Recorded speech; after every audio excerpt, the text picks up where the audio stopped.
Hello everyone, isang makakalikasang araw po sa inyong lahat. Ito po muli si Dong Jugars para sa Kalikasan TV. For today's video guys, wala tayong ibang gagawin. So magtatanim ako ng ilang piraso ng nara at golden shower. Isang napakahalagang puno para sa ating mga Pinoy kasi ito po yung national tree nating mga Pinoy. So, samahan nyo ako guys na magtatanim sa ipupulibag natin in preparation para itanim sa susunod na mga buwan paglaki nito. So, tara guys. Kunti lang ang itatanim natin kasi kunti lang ang seedling na nakuha ko.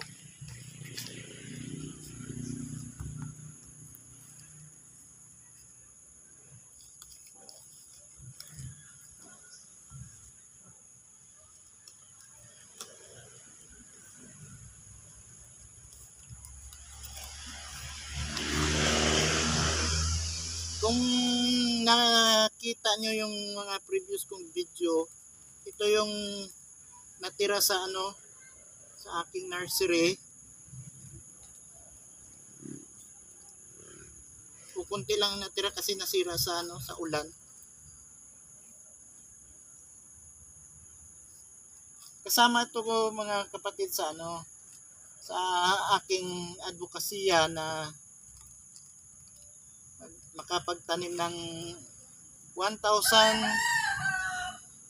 seedling ng iba't ibang native trees.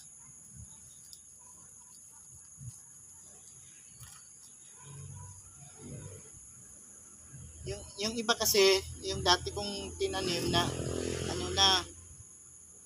naubos na nung huli naming tawag nito, yung huling tree planting sa school, yun yung ginamit ko na na seedlings. Kaya mag-uumpisa na naman ako.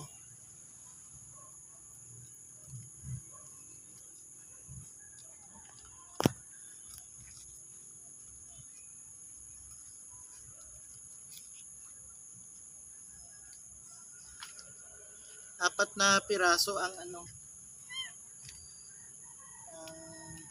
golden shower. Kailangan pa itong dagdagan.